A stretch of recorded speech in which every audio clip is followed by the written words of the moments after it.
नमस्कार, awakening India के एक नए एपिसोड में आपका स्वागत है। मैं हूं प्रवीण तिवारी। अवेकनिंग इंडिया स्वामी विवेकानंद का सपना है और अवेकनिंग इंडिया में उनके सपने को समझने के लिए हमने बहुत से पहलू, बहुत सी बातें रखी और हमारे सामने एक सवाल या एक सुझाव ये भी आया कि स्वामी विवेकानंद के सपने को समझने के लिए स्वामी विवेकानंद के व्यक्तित्व को समझना बहुत ज़रूरी है। तो आज अवेकनिंग इंडिया में हम स्वामी विवेकानंद के व्यक्तित्व, उनकी शख्सियत के बारे में बात करेंगे और रामकृष्ण मिशन दिल्ली में हम मौजूद हैं। रामकृष्ण मिशन उनके सपने को आगे बढ़ा रहा है, उनकी शख्सियत के बारे में जानकारियां भी आज के युवाओं तक पहुंचाता है और स्वामी शांतात्मानंद जी इस वक्त हमारे साथ मौजूद हैं, जो कि रामकृष्ण मिशन दिल्ली के सेक्रेटरी हैं। बहुत बहुत स्वागत है आपका स्वामी जी। तो आपसे मैं बातचीत करता हूं, उससे पहले हम एक नज़र डालते हैं स्वामी विवेकानंद के जीवन के दो महत्वपूर्ण गुणों पर। एक है दयालुता और दूसरी है निडरता।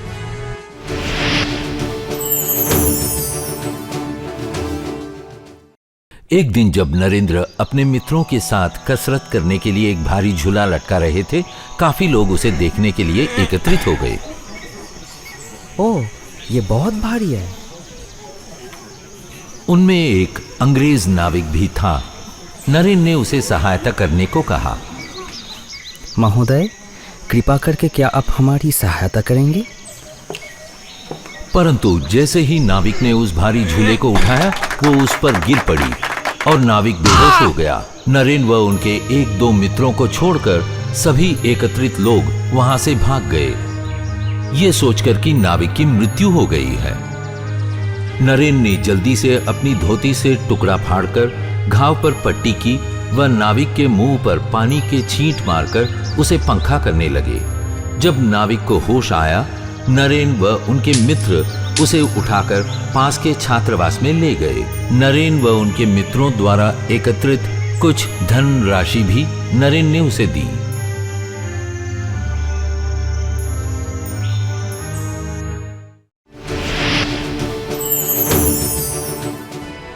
तो हमने देखा उनके जीवन में किस तरह से ये गुण डूबे हुए थे।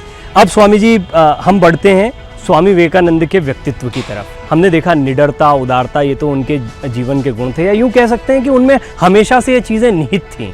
स्वामी विवेकानंद को एक इंसान के तौर पर, एक व्यक्ति के तौर पर कैसे आप सामने रखेंगे, वो आदर्श व्यक्ति जिसे हम फॉलो कर सकें? उन्होंने, आप जैसे कहा, निडरता, किसी से भय नहीं करता था ये बचपन से। लेकिन आपको ये भी जानना चाहिए, सोचना चाहिए, ये कैसे, कहाँ से आया ये इतना शक्ति, इतना निर्भयता? क्योंकि वो बचपन से अपना स्वरूप के बारे में ऐसा उनके अच्छे जानकारी था, उसके आधार पर ये निर्भयता उनका रहता था हमेशा। बचपन से आप जरूर एक घटना जरूर जानते हैं, वो साथी के साथ एक पेड़ के ऊपर चढ़ के वहाँ से खेलते थे।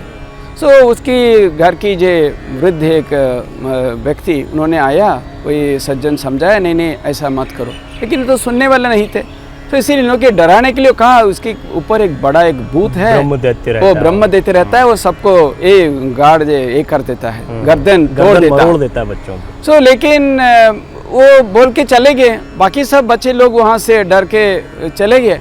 लेकिन स्वामी जी फिर पेड़ पे चढ़ के वो फिर झूलने लगा। सो सब बच्चे लोग, अरे क्या कर रहे तुम, वो तो इतना कहा तुमको, वही हम लोग का ये वृद्ध जो व्यक्ति जो वहाँ थे। स्वामी जी कहे, नहीं नहीं, अरे तुम लोग इतना मूर्ख है। सो वैसे तो पहले इतना दिन क्यों नहीं हुआ हम लोग का, गर्दन नहीं खोआ हम लोग। इसीलिए उन्होंने कहा, किसी से मत डरो पहले से। लेकिन ये बचपन था, लेकिन धीरे धीरे बड़ा होके इसका भी उनको दोबारा एक वाराणसी में बहुत अच्छी घटना के माध्यम में फिर प्रकट हुआ। उसमें क्या, वो सन्यासी बन गए थे, सारा भारत भ्रमण करते थे। उसमें वाराणसी में सब एक मंदिर, माँ के मंदिर से निकलते थे। उस समय बहुत वानर उनके पीछे पड़ा, लेकिन वो इतना, वो जितने वहाँ से बहुत जल्दी निकलना कोशिश कर रहे थे, वो उन लोग के पीछे ज़्यादा पड़ रहे थे। लेकिन दूर से एक अशरीरी वाणी सुनाई दिया उनको उस समय, डरो मत, सामना करो उन लोग का। वो जैसे ही स्वामी जी उन लोग का सामना किया, सब डर के चले। उसी में बाद में अमेरिका में एक भाषण के बीच में से बताया, देखो जीवन में किसी से मत डरो, हमेशा ही एक उच्च आदर्श लेके तुम चलो, तो किसी से तुमको डरना, किसी से भय होके पलाना, जो है वहाँ से निकलना अच्छा नहीं है, यही समझाया था। लेकिन मैं कहता हूँ, ये सबके आधार क्या है, क्यों लोग दूसरे से भय करते हैं? मैं उसी से, मेरा वो शक्तिमान है, वो मेरे को मार डालते, मेरे को ख़त्म कर देते। क्यों? अपना के छोटा समझते थे। स्वामी जी की इसीलिए उनकी जो मूल जो वाणी, each soul is potentially divine. आप हम सब लोग का अंदर इतना बड़ा शक्ति है, देवत्व है, उसके आधार पर जीवन चलने पर किसी से भय करना, किसी के डरना कोई ज़रूरत नहीं है। स्वामी जी, हमने अभी अवेकनिंग इंडिया के ज़रिए ये पहल की, क्योंकि जब सुझाव हमारे पास आए तो उसमें हमने इस बात पर भी गौर किया कि ये जो सपना है, अब ये सपना नहीं रखना है इसको, और प्रैक्टिकली हम सब अपने आप को झोंक पाएँ इस सपने में। अवेकनिंग इंडिया, भारत जागरण के लिए, इसके लिए हम कुछ प्रैक्टिकल्स भी देते जाएँ। आप अभी जो युवा आपको देख रहे हैं या दर्शक जो आपको देख रहे हैं, उनसे क्या कहना चाहेंगे कि आप ये करें और स्वामी जी वाले गुण धीरे धीरे आप अपने अंदर भी महसूस करने लगेंगे? आप आज से ये करना शुरू करिए। ज़रूर जी, सबको इसीलिए स्वामी जी के मैं कई जगह पे अभी भी जहाँ जा रहा हूँ, सबको पूछ रहा हूँ, आप सचमुच इनके जांच करो, स्वामी जी का आज प्रासंगिकता कितना है, आज जरूर कितना है, सचमुच देखो उनका जीवन क्या सीखना है, क्या प्राप्त करना है उनके जीवन से, वाणी से, कि अपना के बहुत शक्तिमान, बहुत शक्तिशाली करने का क्या क्या चीज़ है उनके जीवन पे, वाणी के अंदर। ये सोच सोच के निकालेंगे उन लोग, तब जीवन एक अच्छा सुंदर जीवन बनेगा उन लोग का। So they must really understand Swamiji in the right perspective. What is there? What is lying hidden in Swamiji? Is he really relevant today? That they should really find out for themselves. इसीलिए स्वामी जी कोई काल के लिए नहीं है, स्वामी जी अमर है। ही कारण से द प्रिंसिपल्स, उन्होंने जो जो कहा चिरकाल अमर काल के लिए, वो अच्छा जरूर प्रासंगिक रहेगा। मिशन ने बहुत काम किए। मिशन आज भी इस तरह के काम करता है कि स्वामी विवेकानंद का जो असली सपना था, वो कहते थे कि भारत की सेवा करना है तो भारत के लोगों की, और ख़ास तौर पर भारत के ज़रूरतमंद लोगों की सेवा की जाए। वो मिशन कर रहा है, लेकिन मिशन के साथ साथ में स्वामी जी ने पूरे देश को अपना माना, यानी सारा देश ही मिशन का हिस्सा कहा जा सकता है एक तरीके से, अगर अनौपचारिक रूप से मैं ये बात कहूँ तो।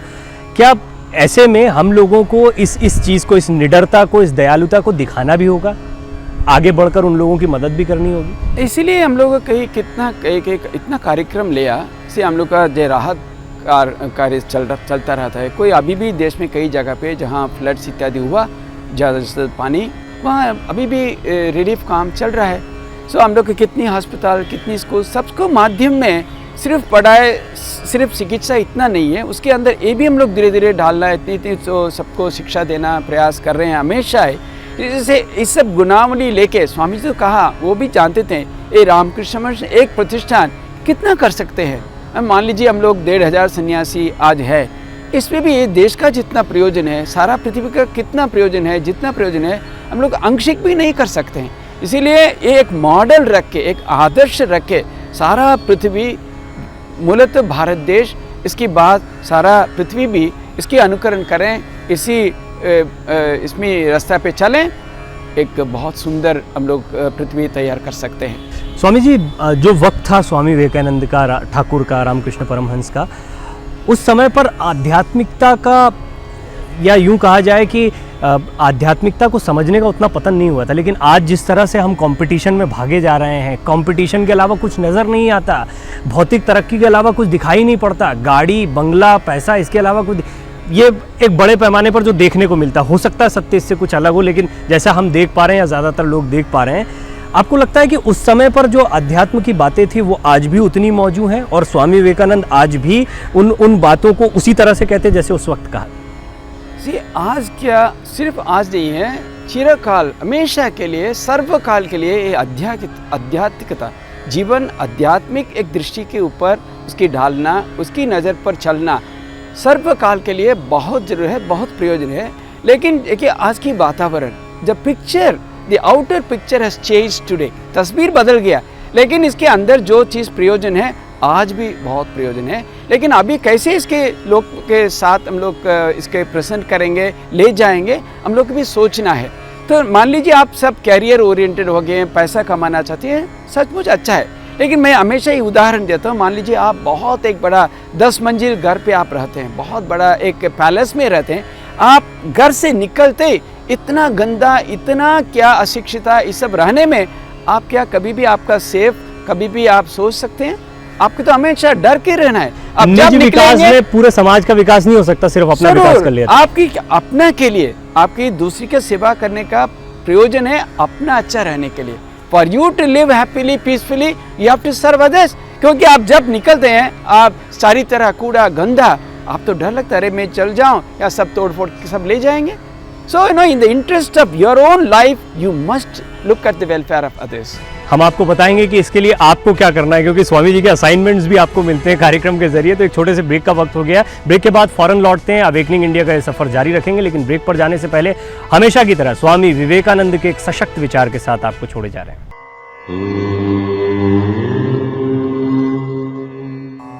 जिस क्षण तुम भयभीत हो जाते हो, तुम कुछ नहीं हो। ये भय ही है जो कि विश्व के समस्त दुखों का कारण है, और भय ही सबसे बड़ा अंधविश्वास है। भय ही हमारे संतापों का कारण है। दूसरी ओर निर्भीकता क्षण भर में आनंद का स्वर्ग ले आती है। मैं तुमसे फिर कहता हूं कि तुम्हें निस्वार्थ पवित्रता के साथ यथासंभव औरों की सहायता करनी चाहिए। यही अच्छा कर्म है। इसकी शक्ति से ही चित्त शुद्ध होता है, और तब इससे अंतर स्थित आत्म शिवा जो प्रत्येक जीव में विद्यमान है प्रकाशित होंगे। दूरदर्शन, एक चैनल, एक भरोसा, एक उम्मीद पेश कर रहा है बेहतरीन क्वालिटी डिजिटल प्लेटफॉर्म पर, जिससे एंटरटेनमेंट का मजा और भी बढ़ जाता है। जी हाँ, अब आप अपने मोबाइल, टैबलेट्स, कंप्यूटर, कार्स और टीवी सेट्स पर दूरदर्शन के चैनल्स का डिजिटल क्वालिटी में लुत्फ उठा सकते हैं। DVB-T2 स्टैंडर्ड के माध्यम से डोंगल, टीवी ट्यूनर और राउटर ई-मार्केट पर कई प्लेटफॉर्म्स पर आसानी से उपलब्ध हैं। DVB-T2 के जरिए इस समय दूरदर्शन के 5 चैनलों का प्रसारण किया जा रहा है, जिसमें DD national, DD news, DD Bharati, DD sports और DD किसान या क्षेत्रीय चैनल शामिल हैं।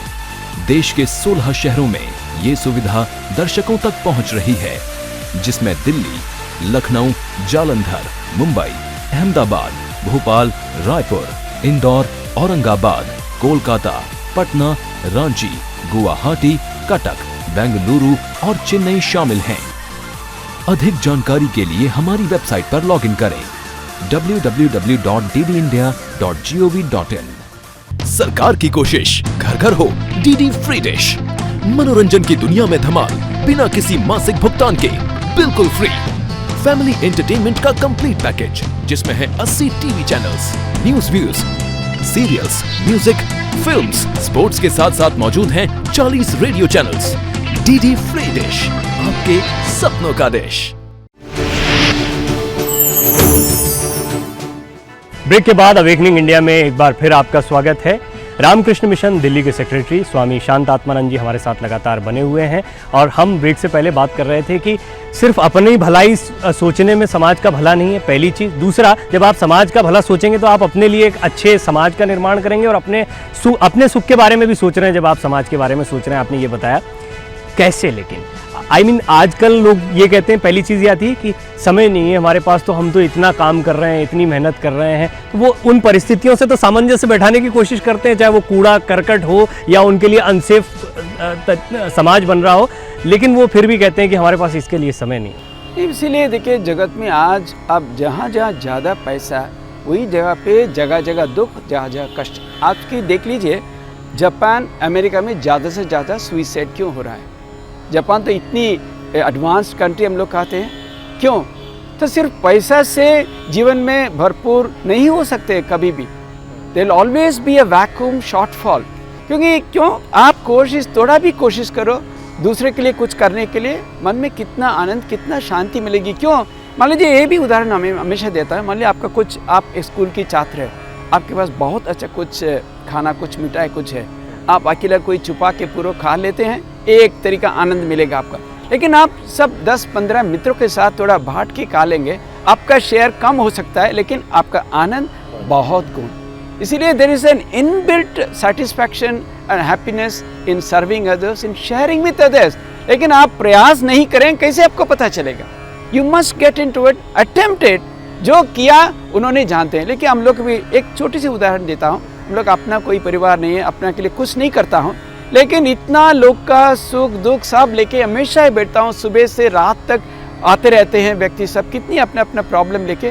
लेकिन एक एक व्यक्ति कुछ करें तो कितना आनंद मिलती है, कितना मन की प्रसन्नता आ जाती है।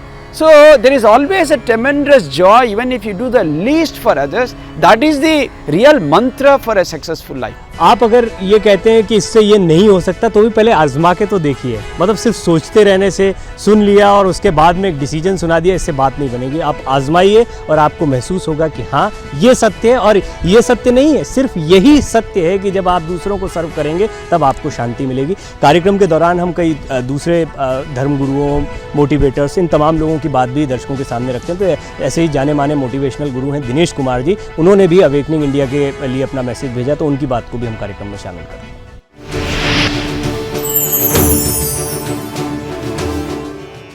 मनुष्य के चरित्र की घड़ाई ही आध्यात्मिक प्रशिक्षण है। लोगों को बहुत बड़ा भ्रम है कि सिद्धियों को प्राप्त मात्र कठोर साधनों से किया जाता है। ये लोगों का भ्रम है। सिद्धियों का सबसे बड़ा, जो उत्कृष्ट सिद्धियां हैं, उनका सबसे बड़ा एक ही स्रोत है और वो है एक पवित्र उत्कृष्ट आचरण। मनुष्य का आचरण जब तक श्रेष्ठ नहीं होगा, मनुष्य अध्यात्म में प्रगति नहीं कर सकता। तमाशे कर सकता है, कौतुक कर सकता है, अध्यात्म में प्रगति नहीं कर सकता। एक सच्चे गुरु का एक ही काम होता है, जहां तक संभव हो मैं अपने शिष्य की मंजाई करूं। मुझे इसे मांझने में जब जब अवसर मिले मैं इसको मांझने में कसर नहीं छोड़ूं। अपने ऊपर कष्ट लेकर भी मैं इसको मांझता चला जाऊं। इसलिए गुरु का एक ही उद्देश्य होता है कि इसके भीतर के जितने दोष हैं उन्हें मैं नाना प्रकार की गतिविधियों के माध्यम से मांझूं। उन गतिविधियों में आलस्य को हटाना, प्रमाद को हटाना, भीतर के अहंकार को हटाना, लोभ मोह को हटाना, काम क्रोध को हटाना, अनेकों प्रकार के दोष जन्मों से आए, उन सबसे मांझने के लिए गुरु अनेकों प्रकार की क्रियाओं को माध्यम बनाता है, जिनमें सेवा का पुट सबसे सर्वोपरि रहता है। उद्देश्य एक ही है, और उद्देश्य क्या है? इसकी आंतरिक मंजाई।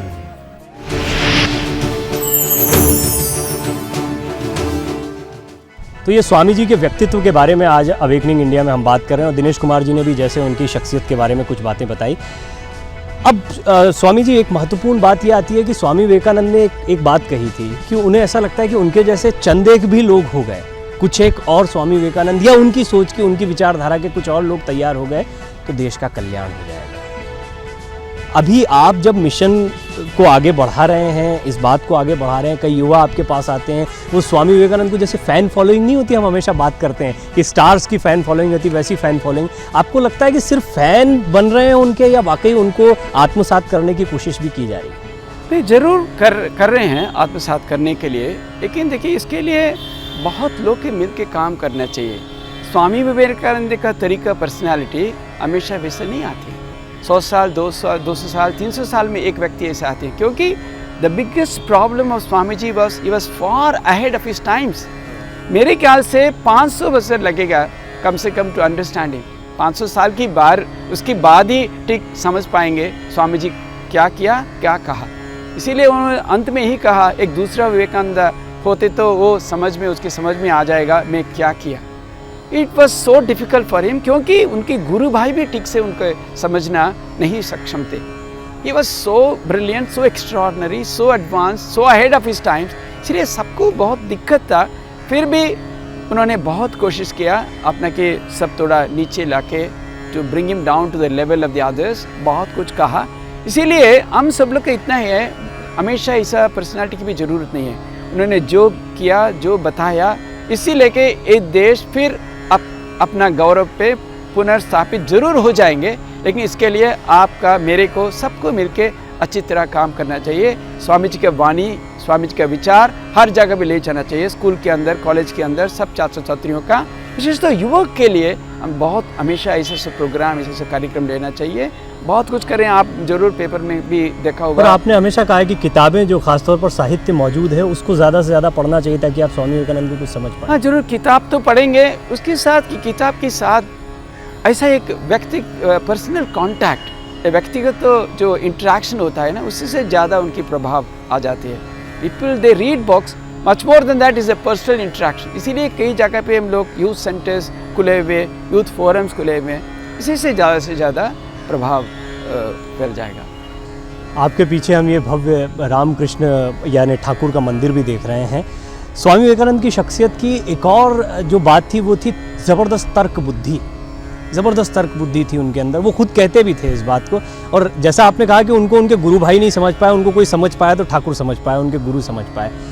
और संशय उनके मन में भी बहुत सारे थे, बहुत सारे सवाल थे, चाहे वो भगवान को लेकर हों, चाहे वो भारत जागरण को लेकर, बहुत सारी बातें थी जो रामकृष्ण परमहंस ने आप ये गुरु शिष्य परंपरा, क्योंकि इसको आप समझते भी हैं, आज के दौर में देखते भी हैं, तो आप इसको कैसे देखते हैं और क्या आपको लगता है कि स्वामी विवेकानंद तैयार करने के लिए ठाकुर की भी ज़रूरत? वो भी एक बहुत अद्भुत कहानी है रामकृष्ण जी, रामकृष्ण परमहंस और विवेकानंद के बाद उनके दोनों के बीच में जो संपर्क था। Because Swami ji said somewhere, I tested him every inch of the वे।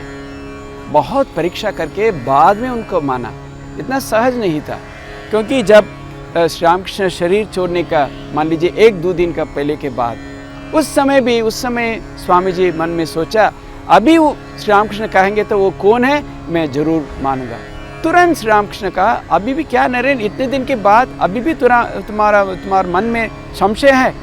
जान लो, जिस व्यक्ति राम के रूप पे, कृष्ण के रूप पे ये पृथ्वी पे आए थे, अभी ये रामकृष्ण रूप से, लेकिन तुम्हारा वेदांत दृष्टि से नहीं है। तब नरेंद्र उनको मान लिया। So it was a very difficult journey. He was extremely sharp, as you said, he was extremely based on reason and logic, लेकिन फिर भी अंत में रामकृष्ण से उनका माना पड़ा। सचमुच मेरे से ज़्यादा एक आध्यात्मिक शक्ति संपन्न पुरुष है। सिर्फ उन्होंने कहा उनकी एक धूल से लाखों विवेकानंद उत्पन्न हो सकता है। That was his devotion and estimation of Shri Ramakrishna. अब स्वामी विवेकानंद का जो सपना है, क्योंकि बेशक स्वामी विवेकानंद सशरीर हमारे बीच में नहीं है, उनका विजन हमारे बीच में है, उनका जो सपना है अवेकनिंग इंडिया का, भारत जागरण का, वो हमारे बीच में। और उन्होंने बहुत स्पष्ट कहा था कि देश की सेवा करनी है तो देश की जनता की, और ख़ास तौर पर जो ज़रूरतमंद जनता है उसकी सेवा करो। जैसा हम हमेशा अवेकनिंग इंडिया में बात करते रहे, अभी जो लोग हैं वो भारत जागरण को कैसे समझें, खुद के जागरण को कैसे समझें, इस सपने को कैसे समझें सही तरीके से। इसीलिए देखिए, आप सारे देश में जो देख रहे हैं, स्वामी जी आने के पहले ये भारत में कोई धर्मीय प्रतिष्ठान ऐसा कोई सेवा कार्य में कभी भी नहीं उसके साथ जोड़ नहीं रहा था। इसके बारे में आप देखिए, अभी उसके बाद में हर एक धर्मीय संस्थान आज कुछ ना कुछ सेवा कार्य में जरूर उसमें लगे हुए हैं। इस तरह का धीरे धीरे ये प्रभाव भी थोड़ा फैला जाएगा। It's spreading slowly and more people are taking this idea, लेकिन बहुत कठिन काम है। It's not easy, we have to work much harder। इसीलिए स्वामी जी का ये 220वां जन्म दिवस की ये समारोह के अंदर हम लोग बहुत ऐसा कुछ प्रोग्राम लिए हुए हैं। इसी से ये देश के एक जागरण की अग्रगति हम देख सकते हैं, इसके अगले के चरण जरूर दौड़ देख सकते हैं। That's what we are attempting। तो स्वामी जी, अब बातचीत को जब हम ख़त्म कर रहे हैं तो चलते चलते असाइनमेंट जैसे आप शिष्यों को दिया जाता है, तो अभी जितने लोग आपको सुन रहे हैं, अगर वो वाकई ईमानदारी से अवेकनिंग इंडिया के सपने के साथ जोड़ना चाहते हैं तो उनका असाइनमेंट बताइए कि आपको ये करना शुरू करना है। मेरे ख्याल से सबसे अच्छा असाइनमेंट होगा हर एक व्यक्ति, विशेषतः हर एक युवक, कम से कम 10 व्यक्ति को स्वामी जी के बारे में कुछ समझाएंगे, उनके बारे में सुनाएंगे, उनका कुछ वाणी समझाएंगे। That's my way, in my view, that's the best way to take the nation forward। और इसके लिए बहुत ज़रूरी है कि पहले आप स्वामी जी के बारे में समझें। अवेकनिंग इंडिया ने हमारा ये कार्यक्रम ये कोशिश कर रहा है कि उनके व्यक्तित्व के पहलुओं के बारे में, उनके सपने के बारे में आपको जानकारियाँ दे। स्वामी विवेकानंद का साहित्य, रामकृष्ण मिशन का जो साहित्य है, उसके ज़रिए भी आप उनको, रामकृष्ण परमहंस को समझ सकते हैं, उनके अवेकनिंग इंडिया के सपने को समझ सकते हैं। स्वामी जी, आप एक अच्छा प्रयास कर रहे हैं, इसके लिए धन्यवाद, और कार्यक्रम से जुड़ने के लिए भी आपका बहुत बहुत धन्यवाद। और अवेकनिंग इंडिया में आपके सुझाव बहुत महत्वपूर्ण होते हैं, इसलिए आप अपने सुझाव हम तक पहुंचाते रहें। अगर आप ईमेल के जरिए अपने सुझाव हम तक पहुंचाना चाहते हैं तो awakeningindia.dd@gmail.com हमारा ईमेल एड्रेस एक बार फिर नोट करें, awakeningindia.dd@gmail.com। अपने सुझाव हम तक पहुंचाते रहें। अवेकनिंग इंडिया में आज का सफर यहीं तक, नए विषय के साथ आपसे फिर मुखातिब होंगे। तब तक के लिए नमस्कार। सर्वप्रथम अपने देशवासियों की हृदय को दहला देने वाली उस भूख को जो हर जगह भयंकर पीड़ा रूप में तांडव कर रही है, शांत करने का प्रयास करो, और उसके बाद ही तब तुम मेरे पास वेदांत पर चर्चा करने आना।